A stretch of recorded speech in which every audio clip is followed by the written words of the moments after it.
like the way we should look at life is, especially for like societal, shit, right? Is that we should how do I describe it?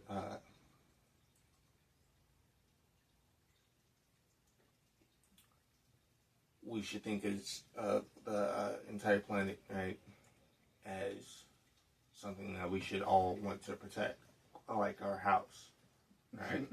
You don't want anyone that's not supposed to be in your house, right?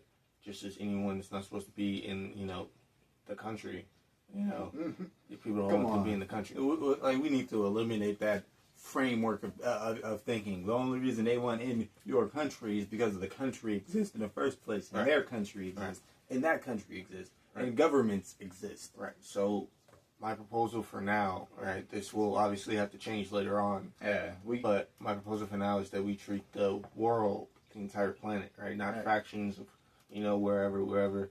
Even though smaller groups of things would work out better than larger groups of things, but if we are a large group, such as entirety humanity, right, and then we start helping the planet, and the planet starts to respond well, and it starts to, and then we start to be able to control certain aspects of the planet, such as the weather, right, without harming the planet itself. Anyway, we're able to help the planet in this way, right?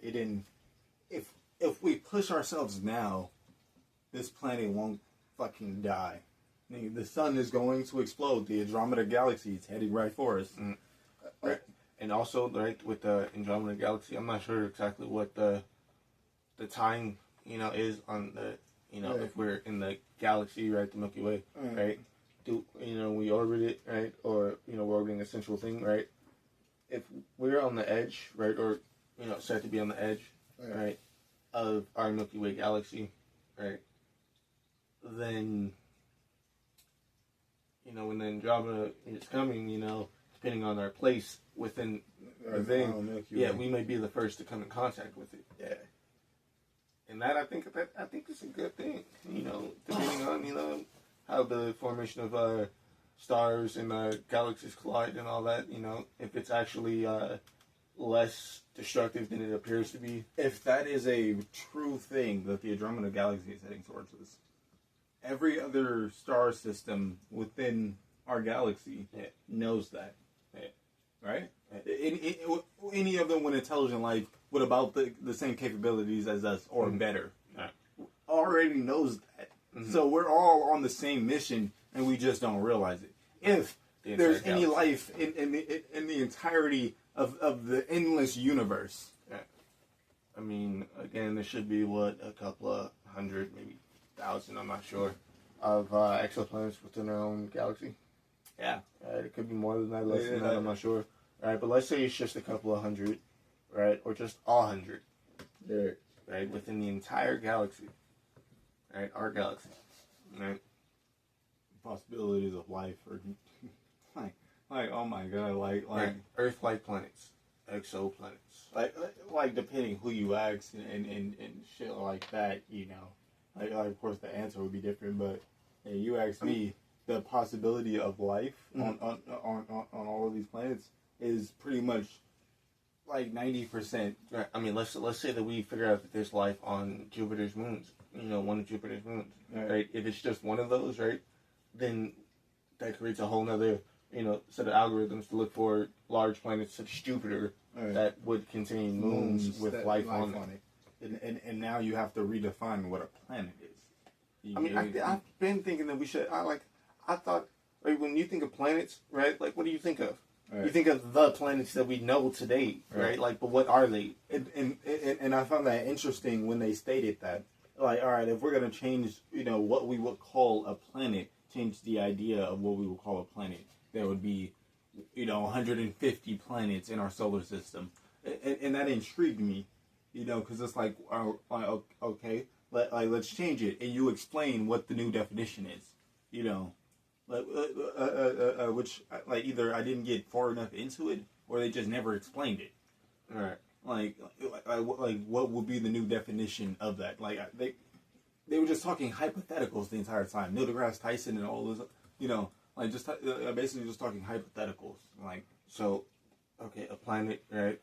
A planet, right? A planet is a celestial body moving in an elliptical orbit around a star, right? Which is why Pluto was declassified and not a planet anymore. Because right? it's not celestial enough. No, it's not. It's not moving in an elliptical orbit. Okay, it goes like this, right? All the planets are supposed to be moving somewhat like that, right? And then you got Pluto doing that, right? Obviously, right? But then there's tons of other, orbits, with, tons of other celestial bodies, you could call them, right? And then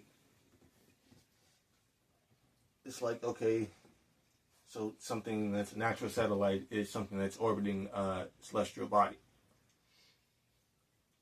All right. So, planet is not defined by anything that has life on it, right? So, exoplanet is probably, let me see, exoplanet definition. Oh, shit. Planet isn't defined by something that has life on it.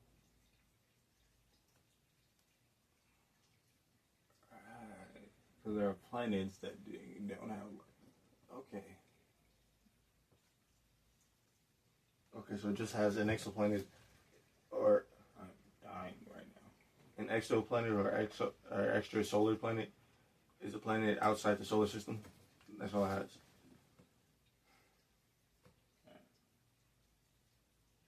So exoplanet is just a planet beyond the solar system. So there's no planet or planetary thing that defines life. Wait. An exoplanet is just a planet beyond the solar system, beyond our star system. Mm-hmm. So every other planet ever is all an planets that they observe is the exoplanet. Now I'm curious again. Right, now I'm curious again. Fucking NASA. So I thought they were looking for signs of life, but they're just looking for any planet ever. They're just looking for things. I mean, right? I don't know if they updated the method in